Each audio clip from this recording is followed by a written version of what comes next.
Hey folks, so I had 2 days on Lake Marburg with this. This is the Lowrance ActiveTarget transducer. It's the one that really turns what's happening down below you. It changes what you see on the depth finder from a photograph to video. That's the best analogy that I can use to kind of describe what this technology is and why I'm trying to learn it. What I've learned is that the way that this is all set up is pretty important. I had it on the other side, and I found that I like having the fishing rod in my right hand and my left hand, just like I like it for handling the torpedo throttle here. I liked my non-rod hand on this transducer, and being able to rotate it from side to side. So I messed around with, and it took me a while to figure out how I wanted to do this. But because we have on the Innovative Sportsman Osprey 1436. This is a production hull, but this is not the production frame. What we have on there is non-top loading track.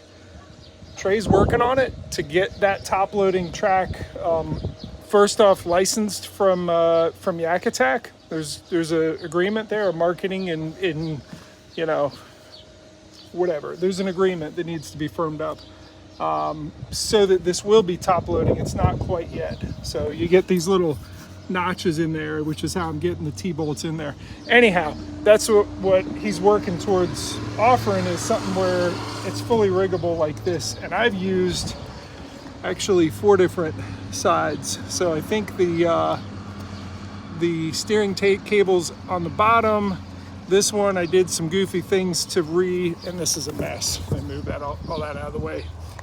I redid the torpedo throttle, where I actually used part of a double header and a 90-degree adapter, and I tied into this side track here. I wanted it in more because I needed a little bit more clearance, and I've got it just right for the handle for the ActiveTarget. And I also needed to get the ActiveTarget lower. I figured out, being on the water on Marburg, that when I turn this in, I actually chopped this pipe too much. This assembly you can get from the dugout.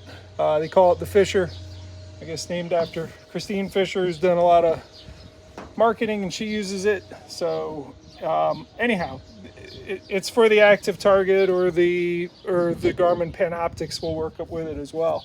Anyhow, I chopped it. I worked with Trey at Innovative Sportsman. We chopped it and refitted it, and I made it too short actually. So I've had to move it from being mounted up here to being here. And again, I'm using the side track.